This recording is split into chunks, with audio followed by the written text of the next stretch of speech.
everyone, and welcome to another episode of Into the Hive Mind. I apologize, it has been a while, but I did start a new job, and that has been very time-consuming. Hopefully I'll be able to start getting these episodes back out on time again. But this video is not really about me, it's about tyranids, specifically the new Forgeworld units. I know that there's already been a number of reviews out there for them, but honestly, I've kind of had some different opinions on the models, and I wanted to wait until I got a few games in with them before just taking guesses on what was good and not. And thankfully, this last weekend, I got to play in a small, just like 8-man RTT, but it was with all of the top players in my local area. And so we got to get some real experience in. And so for this video, I'm going to start by talking about my experiences with that RTT, and then go over all the rest of the Forgeworld units that I ended up not taking to the event. Once again, I will post my list in the description of this video, but I decided to bring the all big smashy bugs for the event, and honestly, I love the list. It's Nidzilla done correctly. The entire force fits in a single battalion, so I actually start the game with 11 CP, and I made the battalion Kraken, as falling back and charging is really important when your list has no guns. For HQs, I started off with the Malanthrope. I think a lot of us expected the Malanthrope to be the one model that got nerfed into the ground with this new Forgeworld book. But instead, the range on his aura got extended to 6 inches, and it no longer affects Titanic models. And he went up about 30 points. But overall, I think this is perfectly reasonable, making him pricey, but worth his points. Keep in mind that his prey adaptation ability has changed, and I'd say it's 1,000% better. Now all you need to do is just kill a single model within 3 inches of the Malanthrope, and he suddenly becomes a lieutenant, allowing all Hive Fleet models within 6 to reroll wound rolls of 1. My second HQ was the Swarmlord, always a solid model. I do want to throw it out there, he's not completely needed in this list. Broodlord with Resonance Barb and the Onslaught power still allows for a turn 1 charge. But Swarmlord enables you to potentially get 2 turn 1 charges, and he fits the theme of the Monster Mash list pretty well. Next off with troops, I went for just 2 units of Rippers, just for objectives. Normally one of them would stay in my deployment zone, hiding with their small profile, and the other unit would deep strike in and try and charge onto an objective, and it would at least get me points for engage on all fronts. My third and final troop unit is just bare bones 3 warriors, purely for sitting on my home objective and deploying scramblers in my deployment zone. In my elite slot, I went for 3 lictors and a maleceptor. The lictors are just so good at engage on all fronts and deploy scramblers. I took both of those secondaries every single game. And the maleceptor is just used to prevent my big monsters from being shot off the board turn 1, using its -1 strength strat. And I gave it Catalyst, as that is the power I want to get off every single turn, and since I don't have a character to give the Resonance Barb to, having the Maleceptor for the +1 was kind of key in my list. But the real meat of the list is my fast attack. I took 3 Demacarons. These guys have been sitting on my shelf since 6th edition. It felt amazing to put them back on the table, and holy crap did these guys get a buff in that new book. For 20 points more, they gained a point of toughness, putting them up to T7. They gained a 5-up invuln save. They gained 6 more wounds.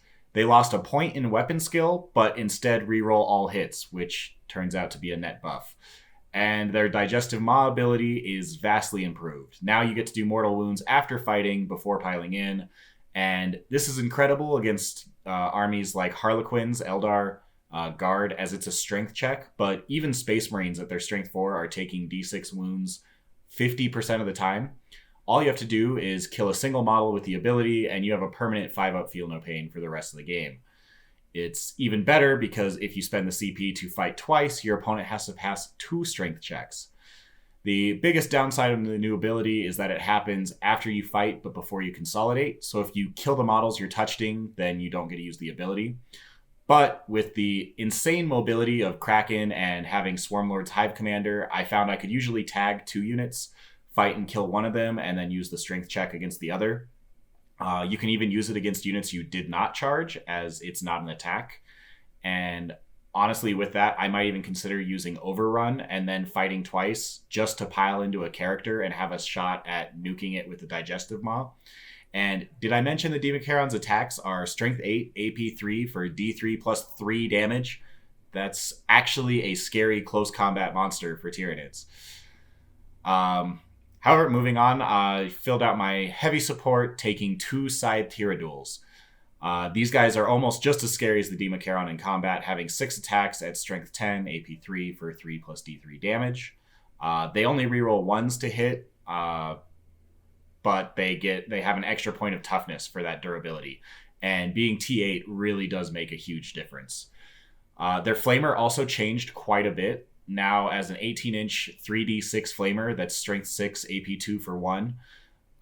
It clears chaff incredibly well, but it can really become a perfect marine killer if you spend that 2 CP for pathogenic slime, giving it flat 2 damage. I also used both of my adaptive physiologies on the side Tyradules, giving them both dermic symbiosis, giving them that 5-up invuln save, which I think is very much necessary for the list. This now has every monster in my list with an invulnerable save, and that's vital in the current meta. Makes the Tyranids so much more survivable. And overall, the list did very well. I went up against an Eldar Wave Serpent spam list, which conceded on turn 3 as soon as the monsters hit his tank line. I think I lost 2 Democharons over the course of the game. And the other 3 plus Swarmlord just obliterated him. And the combination of the Hero Duel Flamers and multiple Smites were able to take out his 2 Hemlocks, which I otherwise would not have been able to attack. My second game was against a Salamander list that included drop pods with multi-melted Devastators and then a 6-man Plasma Inceptor Bomb. I was incredibly thankful for the Maliceptor this game, who, with that -1 strength, made a huge difference and made it where my casualties were knocked down to only a single Democharon from all that firepower. And then my counterattack just tabled my opponent in 2 turns. And then my third game was against my teammate Benneal, who has won the last 20 events he has participated in our local area. This time, he was bringing Custodes. He had 3 Telemon Dreadnoughts and then 2 of the Sword and Shield Dreads, as well as a Dawn Eagle Captain and Trajan.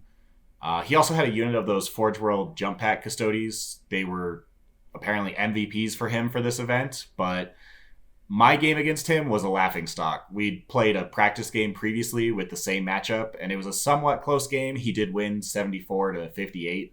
But this time, the dice just decided he absolutely was going to win.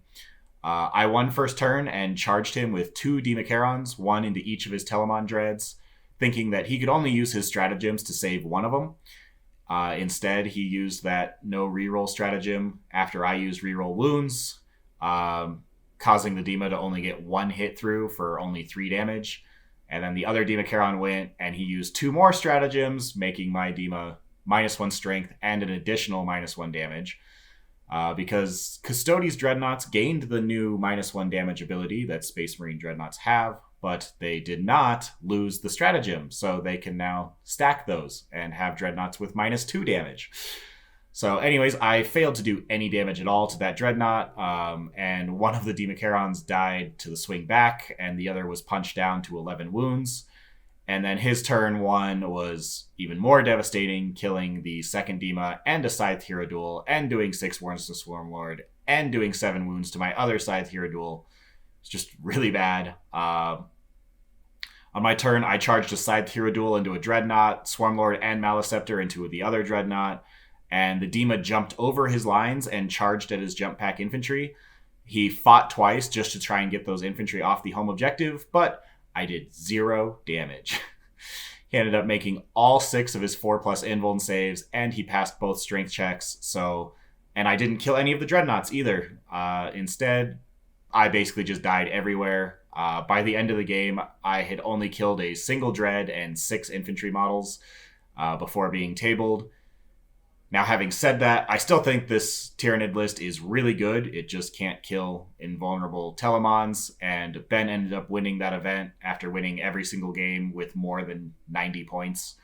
I took second, and then my girlfriend actually ended up taking third place with her Slanesh Demon list with Zarakynal, which was really cool.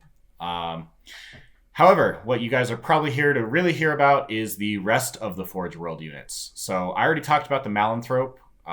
So next up are the Meiotic Spore Mines. And I actually disagree with pretty much all the reviews who just discarded them as soon as they lose their infiltrate ability, they became worthless. Yes, they did lose that ability, but they gained a deep strike ability that allows us to deep strike them 9 inches away, whereas the other spore mines that we have can only deep strike 12 inches away. So this means that if you're using the Meiotic Spores in a Behemoth detachment, is what I would do, and then you use stratagems for a 3d6 charge, you can now have these guys actually connect and do damage rather than just screen the board. They were also changed to do a flat 3 mortal wounds on a 4+ and D3 mortal wounds on a 2 or a 3, which is actually a net boost over the old 2 through 5 is a D3 mortal wounds, and then the 6 is D6, as the an average unit of 9 Meiotic Spores brings out 19.5 mortal wounds on average, instead of the old average of 18 mortal wounds. So I very much think these guys are still usable. They're just expensive if they miss their charge from Deep Strike, so you definitely want to build your list to allow you to use those stratagems for a 3d6 charge. Next up are Sky Slashers, and they have not changed, and they're kind of the only real unit here that I think is mostly useless. Sky Slasher swarms have all the same abilities that Rippers do, except they do not have OBSEC. So at 3 points more per base than regular Rippers, I just take a pass on them. Next is the Demacharon, who I've already talked about, but I will once again confirm he's probably the biggest winner of this book. Yes, he's pricey, he can't hide behind terrain anymore, but 18 wounds with a 5+ invuln is reasonably survivable, and he is an absolute murder fest in combat. I would not take one alone, as he does die to focused fire, but in any mid-Zilla list, he's going to be your go-to combat beast. Next, we have the Stonecrusher Carnifex. I don't really see the Bioflails ever being used on him, so the version with the Wrecker Claws is 115 points, which is not bad for the amount of damage he does to monsters or vehicles. Unfortunately, there just aren't many of those in the meta right now. It's all still elite infantry, and he still suffers from all the same issues that Carnifexes have, where he only moves 7 inches, he only has 8 wounds and a 3-up save, so that means a single Melta-Gun could potentially kill him, and 2 multi-Meltas definitely will. Also with them losing the Brute ability, so you can't spam them, they're just going to die before they see combat. However, if they do make combat, the Wrecker Claws are actually pretty nice. They're just better crushing claws. They do not have the -1 to hit penalty that makes them pretty much non-takeable on other Carnifexes. So they might have a use in the future, in some kind of future meta that's full of vehicles and monsters, but at the moment, I just don't think they'd ever be worth it. Then we have the Barbed Herodin. This guy is a big winner. He's basically an exocrine with a better save, 6 more wounds, strength 8 on his gun, and he can move and shoot without any kind of penalty and is actually scary in combat.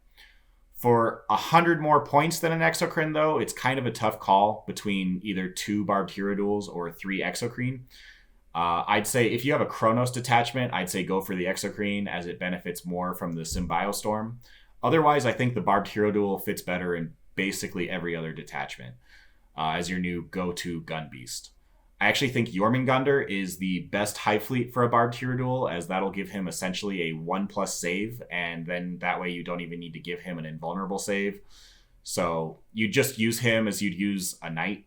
Charge it whenever you can to get full use of his combat abilities as well. Just don't get tar pitted, because he does only have 4 attacks. But there's not too many Horde lists out there right now, so I wouldn't worry too much about that. Then we get to the Scythe Herodin. He's not quite as good as the Barbed Herodin, but he's 40 points cheaper, and that makes him absolutely worth his points, in my opinion. Again, he's just a really strong melee threat, and the Flamer can be really strong if you use that Pathogenic Slime. I do think he needs to have Dermic Symbiosis. I would not take a Scythe Herodin without an invuln save. I think he'd die too easily for how many points he is. And Then finally, we get to the Titans. First up, we have the Herodin, who is at a crazy 700 points. You really have to build your list around it, but it has gained massive improvements. It gained the hard-to-hit flyer keyword, as well as supersonic, and +1 toughness makes it immensely more survivable than before. And now it has the same combat weapons and guns as the Hierophant Titan. It has 16 shots at strength 10, AP 3 for 3 damage, which is definitely strong against all those new Gravis Armor Marines walking around. In combat, it only has 5 attacks, so I'd probably keep it airborne for the first few turns of the game, but whenever you get a chance to charge a lone single model, or a large single model, I would definitely go for it. 5 attacks, hitting on 3s, rerolling 1s, strength 10, AP 3 for 6 flat damage, can really kill those tanks or large monsters or characters. And what's amazing is that you can give this guy Dermic Symbiosis, so he can have a 5-up invuln now, and count as having double wounds is super strong on a 34 wound model. He has to go all the way down to 8 wounds before he counts as being bracketed. And honestly, I'm looking at buying this guy. I really do want to play him. I think he could be worth his insane price tag. Once again, he's just too big. So I don't think he can fit in most deployment zones, depending on if you're using the base or the model. I believe you end up using the model for deployment zone. And he's like 18 inches by 18 inches if you do wingtip to wingtip and nose to tail. So unfortunately, just a little too big. And if you can't use him turn 1, then he's probably just going to die if your opponent goes first and has 2 full turns of shooting at him before he gets to do anything. So unfortunately, him and the Hierophant have that same problem. Now, the Hierophant is infinitely better than he was before because he's actually playable now in a 2,000 point game. So at 850 points, you can now still take one and have half your list left over to build a normal list. Having said that, I don't think he's really worth it. Again, for the same reason, he's just too big. With all the terrain that's supposed to be included in your game, this guy is going to have very little maneuverability. And even with the hilarious addition that he now has the fly keyword, he can't jump over buildings. He's just too big. And if you're playing a Dawn of War deployment, he does not fit in your deployment zone. So again, he does not get to do anything turn 1. And if your opponent gets to go first, they have 2 full turns of shooting before you even get to activate your model, and he will probably die. And for 850 points, he's half your list. You want him shooting and charging every single turn of the game. However, if you play in a meta with really light terrain where he'd be able to move around the table freely, then he is truly the monster he should be. I'd give him accelerated digestion physiology and put murderous size on his lash whip pods, making them strength 6 AP 2 for 2 damage. And then watch in hilarity as your Titan spends 3 CP fighting twice, and he suddenly is making 20 attacks at strength 6 AP 2 for 2 damage and 12 attacks at strength 10 AP 3 for flat 6 damage. I'd love to see this guy on the table. One day I'll try him. I do think 850 points is correct for this guy's stats and abilities. But right now, it's just his massive profile that's screwing him over. Anyways, that's my thoughts on the new Forgeworld Tyranids. And this is kind of a long video, but I really think that Tyranids got the best improvement by far out of this new Imperial Armor book. And it makes me really excited for how bugs are going to look in their next codex. So until then, have fun with all these new toys. I definitely think they're really good. Just try to avoid the new Dark Eldar that are going to be coming out. They've always been the bane of Tyranids, and I'm sure they will continue to obliterate us. So at least until we get our new book. But anyways, thanks for watching, and I will catch you all in the next video. Thanks.